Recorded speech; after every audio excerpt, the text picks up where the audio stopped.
Kia ora and welcome to the Aotearoa Rugby Pod once again. We had a couple of good games on the weekend to start off with. New Zealand versus Fiji. They got a good score up there in San Diego. The Box looked good against Portugal, although Portugal scored an amazing try in particular. Georgia did that as well against Australia, but couldn't quite get there against the Aussies either. So some good footy to talk. We also promised you Richie Mo'unga this week. That hasn't quite worked out. We will get him in future weeks. We will have Sevu Reece on the show for you today, and also Simon Strawn from Gainline Analytics as we look to talk about the stats that have come out of July and what we can learn about what's happening in Test rugby right now, particularly the way the different coaches are approaching it. James Parsons isn't in the show today. He's on his way back from San Diego, but he's left us a couple of videos to play through the show. He's also sent us some photos. Check this out. Pretty good seats for Jipper at that game in San Diego. And he ran into a couple of Aotearoa Rugby Pod fans as well at the bar in the stadium. So Buzz and his mate, thank you very much for watching the podcast. A few other Americans apparently for Jipper to catch up with over there as well who watched the pod. So really happy about that. Of course, your questions, both from Aotearoa Rugby Pod at sky.co.nz email and also from the comments section on YouTube. We'll get to those as quickly as we can at Player Sport Ball, as ever, to give away on the show. Joining me today, always looking good, Bryn Hall, coming straight out of training, mate. You look fresh as anything. I can't say fresh, Ross. I think it's been the first time in a while that I've had 3 trainings in one day in a pretty short amount of time. So it was pretty wet and windy in Albany. It's just a nice introduction to, I think, being back home. And whenever you do train in Albany, I know more so Jipper's side, he has the beautiful sun, but in Albany, there's just a form of water that consistently is at that stadium. So had a Bronco, had all our testing, and yeah, it's really good to be back home and to be able to get some minutes, hopefully in the next couple of weeks. I don't think we've mentioned it yet on the show, but you have gone back to North Harbour for an NPC to try and get your handy, right? Yeah, I have. There was just an opportunity to be able to come back, and I think for me, before COVID, when it kind of struck, I had a chance to try and get that 100 games. But yeah, I think for me now, it's just kind of worked out now, and I think the pre-seasons are a little bit longer in Japan, so I think to miss that at any chance is always nice. So yeah, hopefully I've got to play, I think 10 or 11 games, so hopefully that's able to happen, and I can bring it up. There's not many Centurions at our club, so it'd be a great feat if I can be able to do that. Nice, and then you jump on a plane and head back to Japan for next season. Hopefully, yeah. There's a few things that we're just going through at the moment, so yeah. But that'll come in the due course in a few months' time. But for right now, it's been able to just get some rugby. I've had 3-4 months off, and felt I needed to get some rugby underneath my belt within the back end of the season coming. So I don't know how long I'm going to last though. We did our Bronco today, Ross, in the wet and rain day one. So it's a nice introduction back to playing rugby back in New Zealand. You're doing all right for an old timer. Look, let's get onto this New Zealand-Fiji game before we go to Simon Strawn soon. A few things that came out of this game. I mean, it was a big scoreline, wasn't it? 47-5. But I think the things that came out of this game, when you consider how many players were changed, it had to be one, Billy Proctor. Yeah, I don't know how much you take out of a performance like that and the pressure he might be putting on Ioane at centre, but what were your thoughts on what he did well?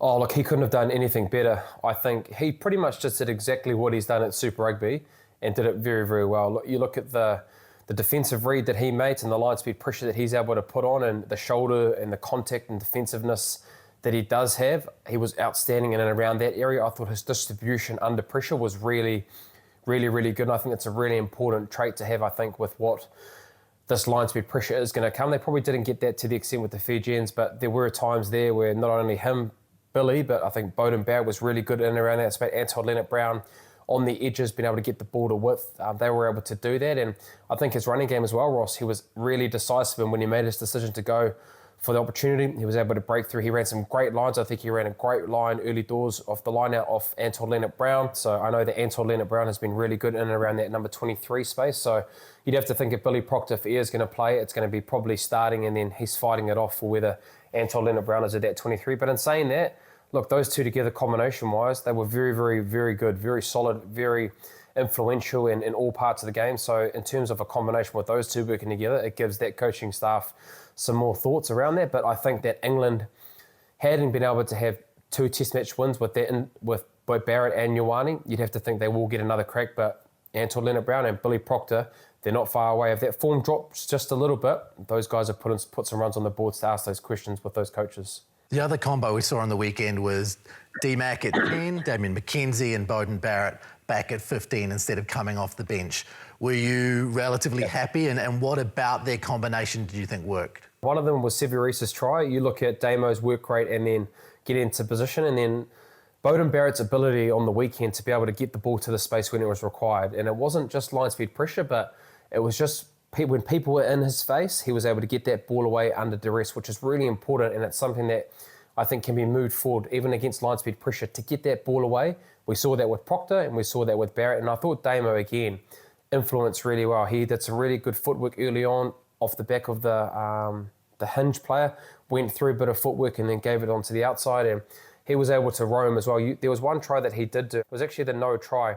Damien and Barrett's ability working together in that. I'm pretty sure it was those two, but it was definitely out the back in the depth of their second pivot. When Damien rips that pass, he gets smashed, but he rips that pass back and then we're able to get the ball to the edge. So I thought they worked really nicely in terms of having a double pivot, which we saw with Richie Mo'unga and Barrett when they were together. Pretty similar. I think what Damien does do really well is that he does roam a lot. So if he is going the same way and he sees that there's nothing on the outside of him, he's not afraid to be able to then turn around almost 360 and then being able to just to glide across the field for maybe a mismatch and then being able to penetrate the line through that. So Damien is a little bit more in terms of trying to play on instinct and just being able to go in different directions than what a Richie does. But what I did like to see is his ability to be able to be really animated and be able to be real purposeful in his line out the back.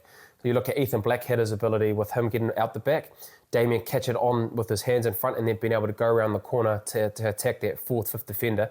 He did that really well. So been really impressed with Damien in terms of his ability being able to do that, and then also his ability to be able to roam and do what he does on his counter-attack, which is pretty world-class when he's able to do that.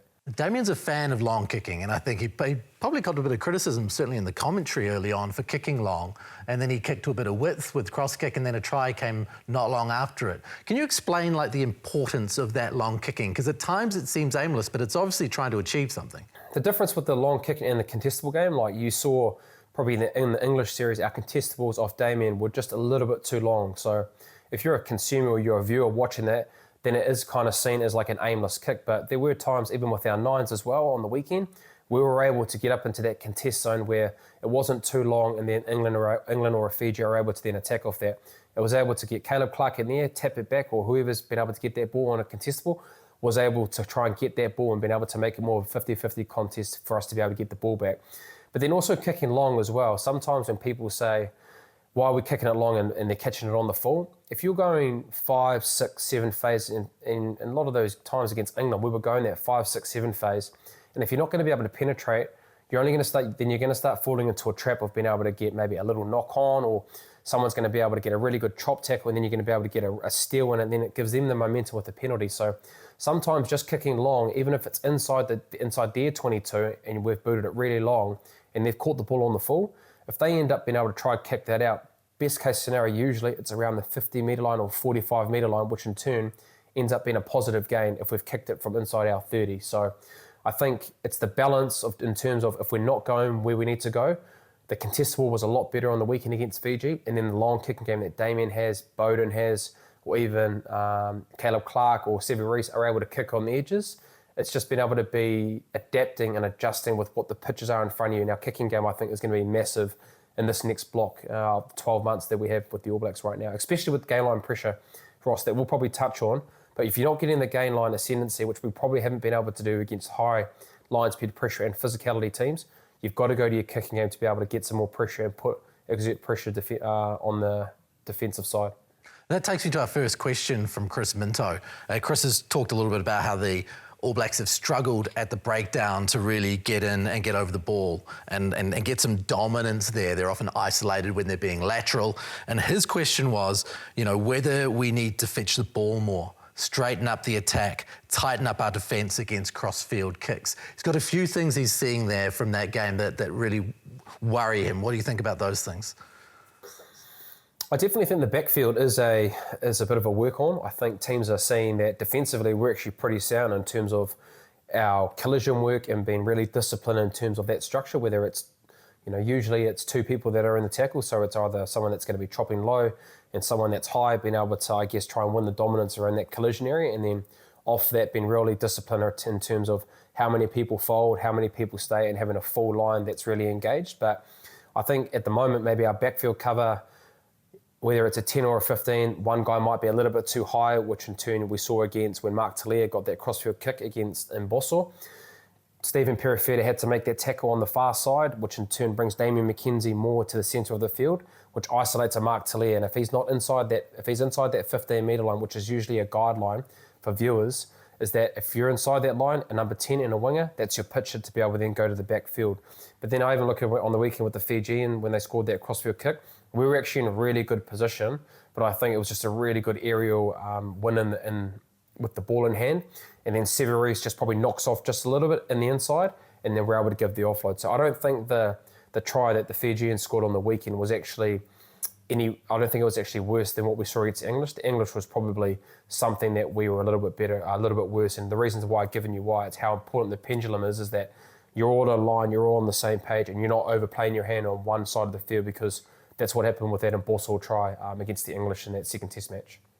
Defending those crossfield kicks is obviously going to become more and more of an issue. The South Africans are good at crossfield kicks. They've got New Zealand there before, and once a team shows that that's a place to go, they're going to have to shore that up. They will, but teams are smart. The All Blacks will adapt to that, and they'll do the analysis, their review, and they'll have those conversations where they're not probably over chasing one side, or maybe the 10 and 15 aren't coming into the last line, so which in turn keeps them in that part of the field where a crossfield kick might be better. So your wingers are really important in that space to be able to understand defensively if you're going to try get high or if you're going to try be passive in terms, so your fullback, 10, 15 in this case, isn't going to make that last tackle, so you can free them up in that. But then I look at the Portuguese on the weekend, especially in that first 10 minutes, even if you have all that pendulum work and you're on the 15 side and you're in a really good position, there's still that middle of the field that you can use. So I think the Portuguese, they weren't able to execute it, but that middle of the field usually is another area that we could see the All Blacks try and use, especially with 9 sometimes slipping on the short side and being really close to that ruck. That middle of the field is a really good point. I actually think Beauden Barrett and Will Jordan did it a couple of years ago when Beauden Barrett and Will saw the same space in the middle of the field, and we were able to try and use that as another attacking kick. So there's so many things, Ross, that we'll review it, then other teams will be able to see that they're doing that really well. Where's the other space that we can go? Middle of the field might be a really good one, or being able to hold on to the ball. There's just so many variables, but I think we'll be a lot better in that pendulum space, I think, moving forward. Jip obviously had a few takes from the game on the weekend. He was at the stadium, and one of the things that he took out of it was that the experience on game day in San Diego was something that New Zealand should look to copy. I think rugby's alive and well up here. I definitely was probably apprehensive coming into it, but after what I've witnessed in that game day experience, there was live bands, there was areas for the kids to play, there was tailgate parties. You can just see why sport's so successful up here, and I do believe off the back of this we have a massive opportunity, I suppose, to take advantage of that, and I suppose a small piece of the American pie could mean massive things for us as a game, and a lot of Canadians as well. I have to give a special shout out to them making the trip obviously to the game, but also I've just been running into them at the airport here today. So a really special week for rugby, really special week for the All Blacks, particularly 6 debutants. I thought they all went really, really well, but all in all, just a really great night. Interesting take there from Jipper. Bryn, what do you think about the game experience, what you've seen in Japan and other places you've played in comparison to New Zealand? Japan isn't too bad. I think definitely the last couple of games that we had over there, they tried to make it a massive spectacle. So I think, the entertainment, whether it was dancing or being able to have actors that came on, they did like a live kind of army kind of show for the fans. It was kind of like a theatrical kind of show. So they definitely do try and make it more of a spectacle when you are in Japan. Not all the time, but I think, the things that Jip was talking about, it is a spectacle. And I think for New Zealand, we've talked about, being able to make it, how do we get, players, how do we get fans, how do we get people into stadiums? And I think having live bands or being a little bit more thinking about out the box kind of options, I think would be massive. And I think food as well. You know, I think being able to be a little bit more flexible in terms of if it's really cheap or being able, more so the cheap, I think, you know, inflation is pretty bad in New Zealand at the moment. So, you know, if you can be able to get a good deal in terms of what that food is, then it adds to I guess, the more fun that you can have. So, yeah, definitely probably, I think, a space for, I think, New Zealand rugby to be able to try and think of solutions to be a little bit better for fans and be able to try and bring them into stadiums with, I guess, an out-the-box kind of thinking way. Now, of course, the thing that probably leads to bums on seats the most is winning, and that's where our next guest comes into it. Simon Strawn works for Gainline Analytics. They work with a lot of big sporting teams across multiple codes around the world, helping them get cohesion and making sure that they get the right selections in order to succeed on the field. So, Simon is an offsider to Ben Darwin, who we've had on the podcast a couple of times. So we appreciate you coming on, Simon. Simon, can you talk to us a little bit about your job, what you do and who you guys work with? Yeah, thanks very much. So I'm co-founder of Gainline Analytics with Ben. So Ben and I met back in 2010. I was a video analyst with the Wallabies. I was working with Robbie Deans and Andrew Sullivan, or Digit, if people know Digit. Back then, and I started working with Ben when he came on at the Melbourne Rebels. And so I had a background in rugby coaching pathways. And so Ben and I formed a bit of a relationship, and Ben went off and then coached in Japan for a period of time and came back and had this idea around what drove his success when he was at the Wallabies and he was at the Brumbies, because he didn't necessarily feel it was necessarily about his own skill as a player, but more about the system. And so he had some ideas about how he felt that actually happened, and he wanted to try and create some metrics around it. So we sort of formed some ideas behind that and then actually drove it from a numbers perspective. And that really drove what we call now Gainline Analytics and what we call cohesion analytics in a way to formalize and objectively measure what we call cohesion, or the level of understanding in teams. And that what we found is over time, the level of understanding in teams really drive the amount of capacity or the amount of performance, which basically is more than just the skill and the coaching and the game plan that teams have. So it's really about understanding of teams. Can you go a little bit deeper in terms of the metrics that you are using that you find are really valuable, that actually learn to, I guess, lead to the top teams and what they're doing really, really well? There's two types of metrics we have. There's what we call TWI, or Teamwork Index, and it is a measurement of how an organisation puts a squad together. And it's really a function of recruiting philosophy, and that's also a function of development pathways. What is the systems in place that allow a team to put their squad together? So high cohesion, high TW organisations, whether that's teams out of New Zealand or the Crusaders, yes, they've had a bad year, but you know these things happen, or the Leinsters, or let's say the Melbourne Storms or the Penrith Panthers of this world. They recruit in a certain way and have development pathways, and that allows them to basically bring players together through over a period of time. Now that then allows them to have that high, what we call program knowledge, high understanding of systems, but also high understanding between individuals. And then that relates to what we call the key cohesion markers, what happens in a game. So we've developed these metrics so we can measure a game of rugby union with literally hundreds of individual markers that relate to performance, measure the whole team, units within a team, how it relates to attack, how it relates to defence in that way. So decisions made in an organisation, say 5 years ago, around a recruiting decision, how that then influences in a game. So a missed tackle might be seen by the person in the stand as a skill deficiency. We look at it as how was that influenced from an understanding between two people in the defensive line, and what recruiting decision was made in the organisation potentially 1, 2, 3, 4, 5 years ago that actually caused that line break.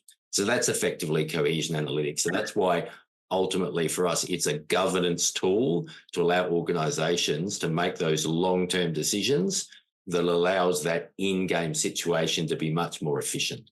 So Simon, the things that I want to get to, considering all of that background there, I suppose, is the new coaches coming in for New Zealand and Australia, the way you work in under-20s after the Under-20 World Championship, and the point of buying Ardie Savea with Moana Pasifika, how those things all work together with cohesion. Let's start at the start with the coaches. So we've seen South Africa essentially keep their head coach, even though he's got a different job title.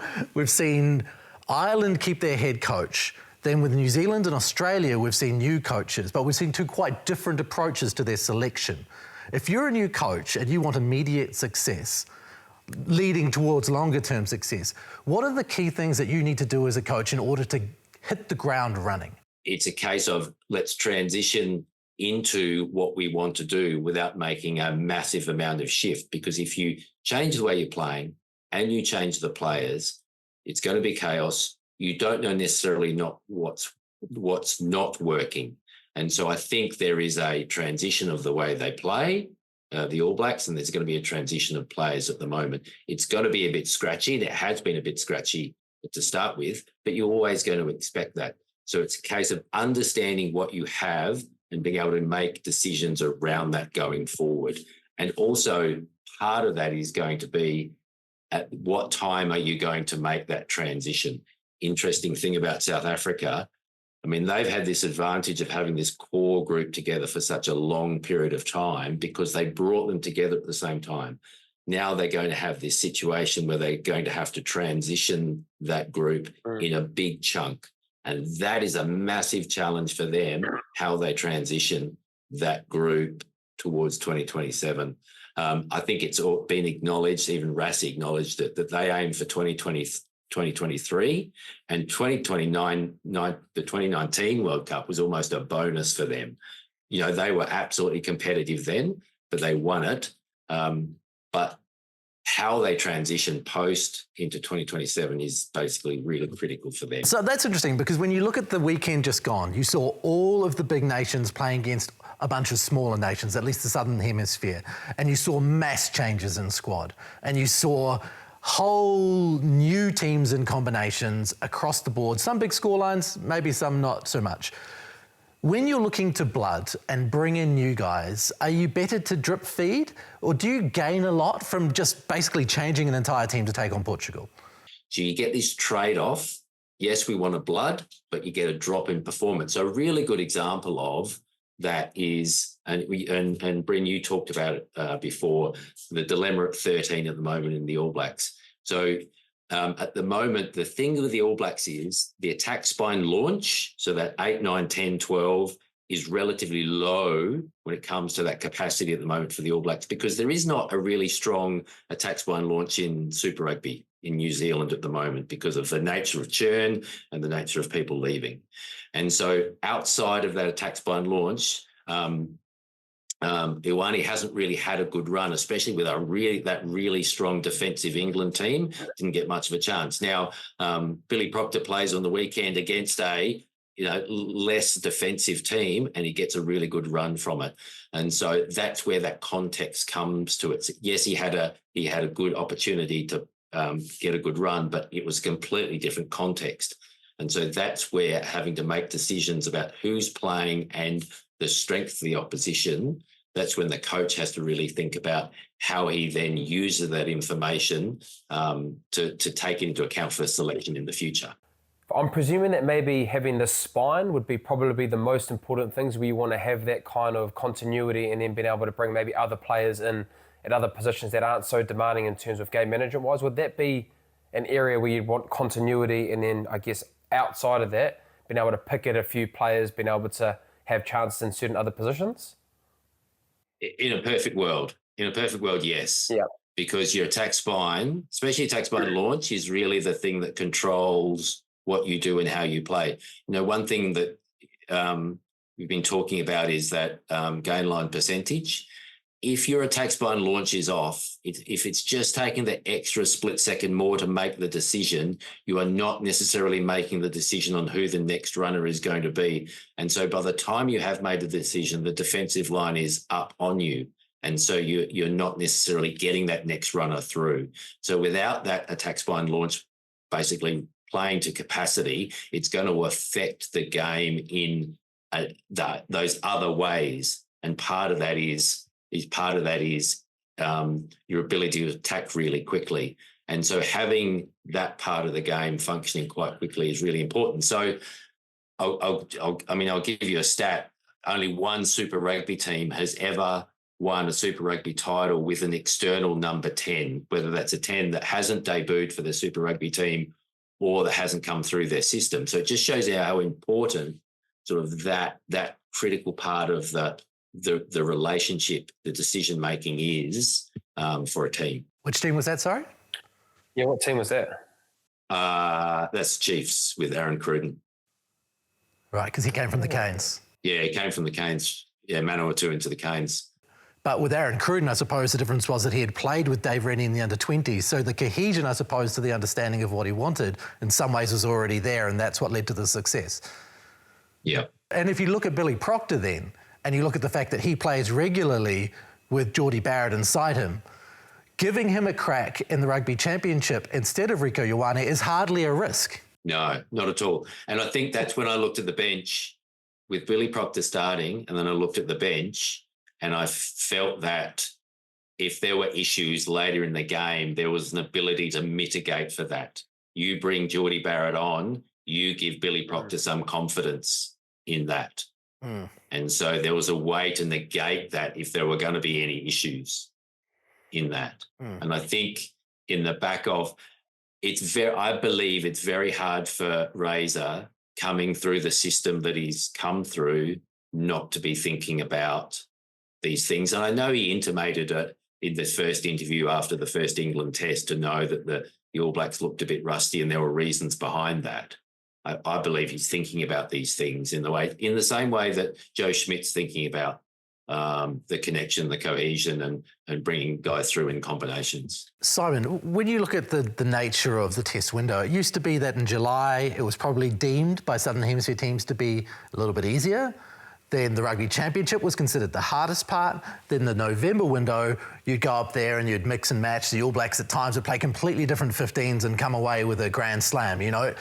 Has that changed the way that you develop in a World Cup cycle from a cohesion point of view? The fact that there's now not as many opportunities to blood and still walk away with a victory?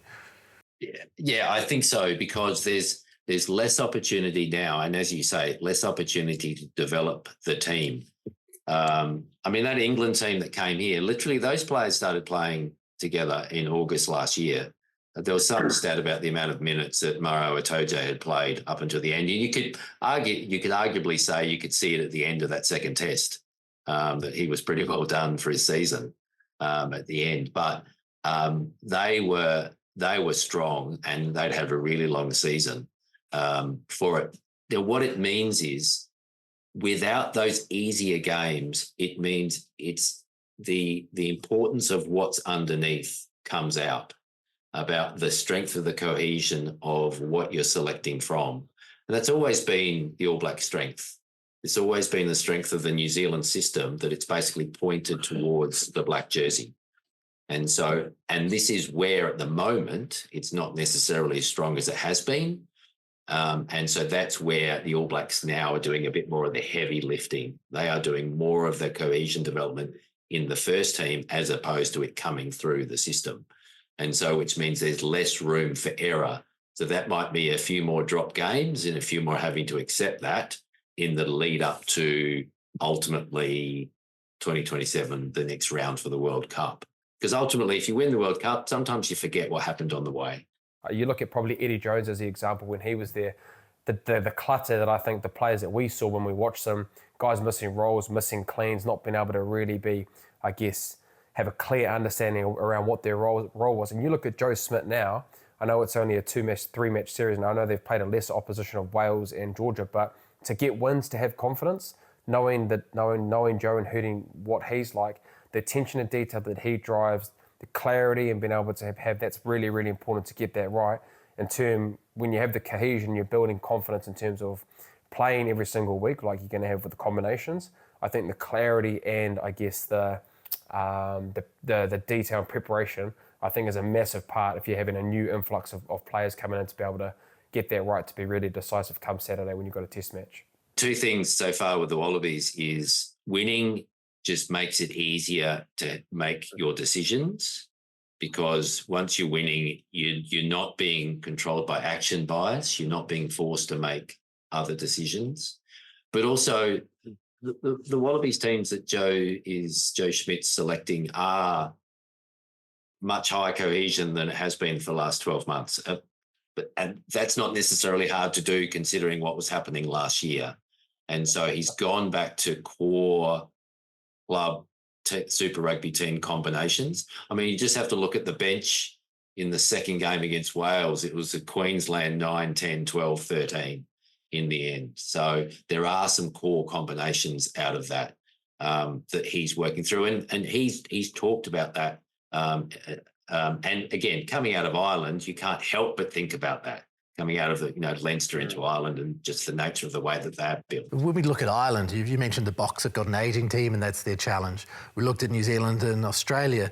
Ireland, who without Jamison Gibson Park and without Johnny Sexton went to South Africa and drew a series 1 all.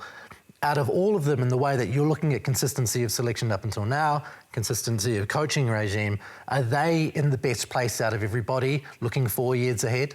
They always are. Well, in recent history, they are. The issue with Ireland is they are always in a good position, but they don't get the World Cup bounce that everyone else does, in that they're always sort of at this level.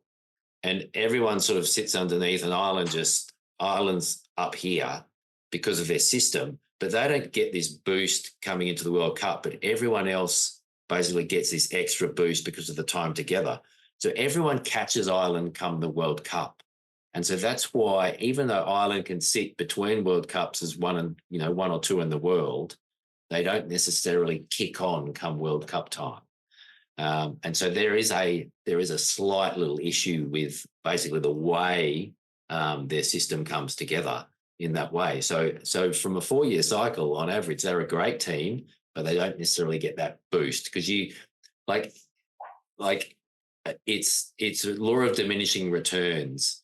That 76 game from Leinster for Leinster is not necessarily as important as what's happening right at the beginning. You talk around teams' trajectory goes up just leading into a World Cup. What is that? Like when you debut for Ireland, you don't really debut for Ireland because you've probably played with 11 of those guys before, whether it's in the blue jersey for Leinster in that way. So it's about that consistent repetition. But again, once you play that 100th game together, it doesn't really matter anymore. It's getting those first ones out of the way. Let's look at the Under-20 Championship, obviously just finished with England overcoming France. How does a nation create cohesion between that Under-20 system and its test system? Is that quite an easy thing to funnel through, or is that more complicated than it seems? Yeah, it's more complicated because it's a function of, ultimately it's a function of the cohesion of the pathways that the players then go into. And this is where systems like New Zealand have been far more efficient in funneling those under-20s through to the national team because New Zealand naturally have high cohesion pathways, where in, say, in England, you get more clubs, they are lower cohesion. England don't have the same type of pathways as New Zealand do because they're sort of standalone clubs. Yes, they've got academies, but they don't necessarily have a tier 3 attached to it. There are championship clubs, but they're not necessarily connected. And so players sometimes get lost in the system and they get lost in these low cohesion environments where a lot of the clubs are buying an external talent in that way. In New Zealand, players tend to go into the pathway, whether they go and end up into the Crusaders Academy or into Auckland and then up through to the Blues. And so the turnover of England under-20 players is not as much as what you'd think, considering how successful they've been. Under-20s in a very generally has always generally gone with the volume. The more players tend to be more successful because the more players you have, the more likely you'll have a better skill set because you've got more players to choose from. That's why England and France have been quite successful at under-20s. And yes, New Zealand's been unsuccessful previously, but Ireland were for a while. It's interesting to note some of the previous under-20 winners have actually ended up going on to play for Wales and Ireland because they've gone to different systems. Simon, we always have questions coming through, and we're going to jump into one now from Ed Pye, one of our emailers. Ed, the Player Sport Ball, will come out to you for your question this week. You also had a cracking question last week, so 2 weeks in a row for Ed. He's talking about the stats that are being used. He said the stats have changed dramatically in Major League Rugby, where they're now talking about ruck engagements and the amount of time someone hits a ruck, or they're talking about line break assists as opposed to try assists, and Damien McKenzie's had 6 of those a couple of weeks ago. So the stats are changing, but when you're behind closed doors talking to a coach, what are the stats that you're hearing are important to coaches, and those metrics that the public probably don't understand are important to winning a game of rugby? What are you seeing there, Simon? I'll use the Melbourne Storm as an example, as the way they see things. It's the try assist. It's not necessarily the person who's scored the try. It's what the person's done to set that up. So it's more of that team thing. It's basically what has the individual done to allow that thing to happen. Because often, we see it on TV. We see the highlight of the person scoring the try, but ultimately that person just could have been put into space. What has that person done to put that person into space? So that's ultimately the data point that people are looking for that controls the game, not the person necessarily that scored. When you get the Mark Talias of this world that can score from nowhere, and that's great to see, but ultimately it comes down to what is the action that has created space or created that opportunity or created the turnover in that way. But then it comes back down to what has the team done to be able to achieve that? What is the action of the group to do that? So as Ben always, as a former tight head prop, has said, what has, for example, right shoulder up to open up the space to allow that winger to score in that way. That's the important thing. It's not just the winger scoring. And I think that's so important, and that's what we love around this podcast, and we try and say all the little unseen things are so important in terms of the game. If some guy's been able to pick through the middle, look at Sevu Reece, for example, but you look at someone who's been able to clean past the ball, turn that guy's shoulder to be able to then go make that line break, or it's a hard line that's been able to draw in that last winger for that bridge pass. All those unseen areas I think are so important, and it's great that teams are coming you to be able to, that can be clipped, and that can be shown, those areas where sometimes the try isn't even being talked about. Like you could have metrics or your kind of standards that you have every single week that you're not looking for the tries. It's like you talk around the line break assists or it's the try assist. Like what were the people doing, the unseen work that more so gets more of a pat on the back than the individual actually scoring the try. So someone that's been able to clean a ruck past the ball to open it up for a gap in a move is the most important thing in that phase, and that's clipped to then be able to give the recognition and the acknowledgement of that player doing it. So you talk around like the delivery, when you're hearing that as a player, you want them to be able to go and do that every single time, knowing that you're going to get a pat on the back, but for the better of your team, you're getting us to be able to get into a position that most people that just aren't seeing rugby players will see it and will know how important it is. But it's great that you have these kind of channels and like yourself to be able to come on and say, look, we're getting the metrics of what people are doing on off the work of the ball is more important than the individual actually scoring that try in that moment.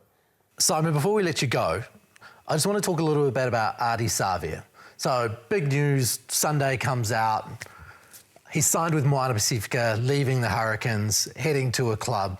World Player of the Year, but going to a team that has never really won, I think, more than 3 games in a season.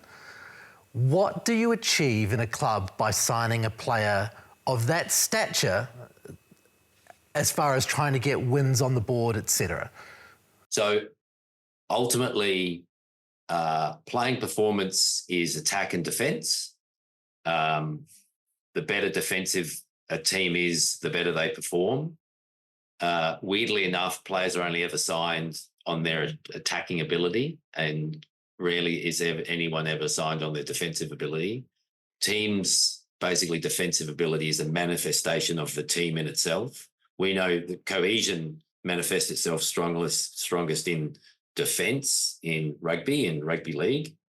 And so signing one player will potentially make a difference in certain aspects for Ardie and Moana Pasifika, but just from a cohesion perspective, it may make a little bit in their ability to punch around, obviously with him in the ball, but from a defensive 14 people across the defensive line and a fullback behind, it's not necessarily going to have a significant influence on the ability for Moana Pasifika to defend, even though, like this year, they made strong improvements from the previous seasons.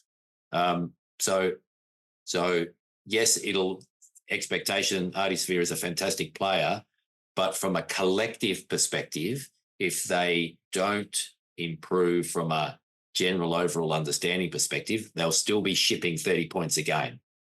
And I don't believe they will be able to be outscoring those 30 points to actually make a significant difference in the overall performance of it. And so from a big picture perspective, I don't necessarily think it's going to make a massive change. But in saying that, there has been some gradual improvement in Moana Pasifika over the last 12 months. Well, thank you very much, Simon. Appreciate your take on it. Always interesting to have you guys from Gainline Analytics on. Always giving it a little bit of opening our eyes to how things can work and do work around the world of rugby. Yeah, my pleasure. My pleasure to be here. Thanks, guys. Thanks, Simon.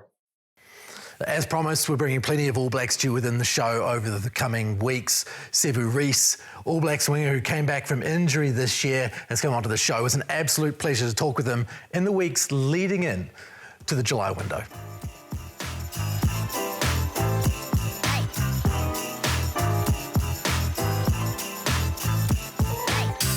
Sevu, got that black shirt back on. That must feel pretty good. Yes. No, thanks so much for having me here. It's always special, hearing your name. Never seen this guy talk so softly and quiet. Bro, why are you being so quiet, man? Mate, that's probably because this guy's right here, no? I just never know the questions that will come my way, mate. It's good to see my mate here too as well. Yeah. He gives a lot of grief in the changing room. Oh, mate, he does a lot, yeah. He punishes us with his box kick sometimes. So that's his way of punishing us. Or we put the kick just a bit long and it'll be like, mate, well, there you go. And you never know where Sevu Reece is going to pop up. You know what I mean? It could be on the left side, it could be in the middle. Like, how do you convince the coaches let you go wherever you want to go? How does this happen? I think so. I even surprise myself to sometimes pop up and the ball's right there. It's funny that you mentioned that because that's probably the one question that I get asked as well. But I think it's, for me, it's like, it just didn't happen overnight. It's just the more the awareness piece of my game that, and then you just start to work out where I could be most effective. And for me, I think that's where I can be the most effective. Like, if you think about it, on a general 14 phases in, if we do go that long, 14 phases, 12 phases, people are going to be tired, whether they like it or not. Body language is there, people try, they say fake it till you make it, people standing there, but deep down, because I know when I'm going to get to like 10 phases and guys are just rolling around the corner, you'll be like, man, it gets tiring. And then so I just started to work out that, if I go sneak around the rucks maybe, or around the 9s, around the 10s, there'll be lots of tired bodies that will try all head towards the ruck and, try use that as sort of like a breathing space. And, that's when that's probably the place that we want to rip people apart. Are you looking for a prop? Are you looking for like a body positioning being a certain way? Is there anything in particular that you're looking at, or is it just remix and I'm just Seven, I'm just going to... It's literally like... not picking on props, but they're not saying anything on them, but like that's who I look at. I look for props. And, it's usually around that, around the ruck, and you can... you probably can see their spacings, and you just on the run, and then you can work it out. You'll be like, okay, that prop's there, and if our 9 runs just a little bit this far, and then I could just take him back there, and we'll that's what we're going to pick on him more. If there's some props a bit wider out, and I'll be like, okay, I'm going to then go hang around in our 10s or whoever's or the pivots around there, and I'll be like, okay, that's where we're going to pick on them, because they have loosies or some backs like filling here. There's always places where you can pick people off, and actually can't happen if you're not working hard, you know, let's make that clear. And so it's always like you got to be working really hard. You got to be fit, you know, to start with, and you know, you got to be setting earlier than they do, so you could read the pictures, you could see it well and see it clear. So you're an extras guy. You're out there doing those extra yards. Honestly, it's funny. I'm probably like, you know, I'm not the fittest guy, and like I said, you know, sometimes I don't know, adrenaline or what, but when I'm on the field, I almost feel like I don't get tired, but I'm out there knackered. Like sometimes it'll be cramping up, but it's almost like you just got to push through it, second wind, and you go again. Consistency, right? It's a big thing, and you've been able to do that since you got down to the Crusaders. You came on loan. You pretty much were just given an opportunity through an injury with Manasa Mataili, who's funnily enough back in the Crusaders environment now. But I guess who's been a big part? I know Richie Mo'unga was a big part for you, and maybe just thinking like, is that possibly the reason why you went under his wing for a certain time, learnt the understanding of what it takes to be professional or what it takes to be at that level, and because you're very, very consistent. Is that kind of the reason why it's kind of happened, you think, with Richie's influence? Yes, 100%, Brendan. When I first moved down to Christchurch, you know, great people, the Crusaders, it's a great team, and Rich was one of the guys that, I mean, you know, I watched him on TV, you know, as well. I was like, man, like, we're the same team, blah, blah, blah. But and then, yeah, we got really close, and then, and then he was one of the guys that, you know, like almost took me under his wings and started to learn and just see the things he does, and then, you know, I could, you know, put it into my game, and you just see just the little things that he does. Just the understanding of the game was probably a massive one, and I remember, because I probably Bryn would remember it as well, like, you know, and sometimes even when it's out on the field, like, he's like, Richie knows every one single move. Like, your movements, he knows, and I'm like, that's crazy. That's probably the one thing that stuck out for me. Like, I don't know if it's a first five's job to know everyone's role, and I'm like, I don't know, but he literally knows what everyone's supposed to do, and I'm like, if you can see the game like that, like, yeah, he's like Neo in the Matrix. Yeah, it's like that's like, I still think that's crazy. Like, you literally knowing everyone's movements. And if you know everyone's movements, then I think that's crazy. It makes you better at your job because you know what their job is. Yeah, exactly. And like, you know, he's helped me a lot, and, you know, things he's actually, you know, we have catch-ups every now and then and stuff, and, you know, he still thinks, you know, I could add this to my game, you know, probably see me like, you know, I'm a winger that actually kicks to as well a lot now, and, you know, those are things that he actually told me, man. He's like, man, you could be a winger that could kick really well. You know, you look at all these other wingers, like, no one really kicks, or blah, blah, blah. And then those are the things that I put into my game. Okay, maybe this could be my point of difference too as well. You know, I could kick, and not just, you know, all these random kicks, but in there, like, some good kicks too as well. Yeah, I imagine, you know, that a professional rugby team is kind of like going to school. You're with your mates every single day. You know, you're hanging out, you're creating memories, you're bonding, you're on tour together, and you build that kind of tightness that probably can't be replicated in the average workplace. You know, when a player moves away who you're so tight with, you know, is there a case of missing them? You know, you walk into the changing room and you're like, oh, he's not here today. Oh, 100%. I still remember at the start of this year, you know, when it was the first day back, we all went into Rugby Park, and so my locker's right next to his locker. So we're there.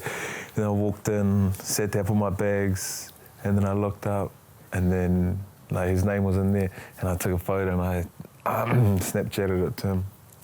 And I told him, I was like, man, it just feels so different, you know? I was like, yeah, I missed him. I was like, he even said to me, I was like, man, he said, it's your time, you know, he said, it's your time now. And I didn't even know what that meant, honestly, but yeah, that's all I remember he said to me. He was like, it's your time now. So I was like, I think also just new coaches. What are the things that you're excited, these new All Blacks and I guess the New Zealand public are going to find with these new coaches that you spend a lot of time with? Yeah. Oh, you know, I've been lucky enough to work with all of these coaches here, and it's all I can say. It's, you know, it's very exciting times for New Zealand rugby. You know, great, like, you know, just great coaches. You know, like off the field, you know, amazing men, and you know, as we all seen as well, the squad that's been picked. You know, lots of questions been asked of, you know, individuals, and I think they've got a game plan, and it's exciting. Yeah. Lots of wingers. Oh yeah, lots of wingers. I said that. I was like, this is going to be a good battle in camp. So, Thank you, we're doing all right. That's going to be a good battle in camp, man. And I was just there. I was thinking, okay, what other position could I play? Halfback, maybe. Funny story. Actually, every single time we have our what ifs, like we've talked about it a lot in our show. Yeah. And Sevu would actually always be the person, if Drummy or myself or whoever's the halfback, we actually end up getting injured or a yellow card or anything. Sev was always there. You just could never get the art of putting the ball in. That's always been my biggest fear. Right. I get so nervous that I can't loosen up my arms because what Brent's that's a genuine backup plan that we always had at the Crusaders, and and Razor still he knows it as well. So who knows with his All Blacks, maybe there could be another thing they look into, but yeah. They just need to loosen up. Have you got great flexibility? I don't know why you're shaking, mate. Let's do what Brenner does and put it under the number 8's feet. I'm not flexible though. Sev knows me. I'm my back. Some good times in Perth, mate, with the old line out throw. Oh, the line out throw. Now I'm going to have to do a picture of that now that's going to be the line out throws. You even had the split stance as well, I'm pretty sure. I thought it was overseas. It was been brought up for 2 years, and now it's been brought up again. Before we let you go, you talked about picking on props. Let's talk about your favourite opposition. Who are the wingers that you love to play against the most? Who are the guys that you go, wow, this is the challenge? You look at the squad that's been picked now, and it's myself, Mark, Caleb, and Caleb and Mark for the Blues, and it's those types of games I'm always like, man, these are the competitions that I'm up against, for their All Blacks jersey, whether it's 11 or 14, and those types of games I'm like, man, well, here it is, we get to show who is not better than who, but it's this is the game that you want to be playing in, you can try to defend them, attack on them and stuff like that. So it's always exciting because I've marked both Caleb and Mark. They both got different strengths of theirs, and it's always exciting. And I think it's pretty tough too as well. But it's a good challenge, makes me keeps me right on to as well. Yeah. Tackling Mark Talea.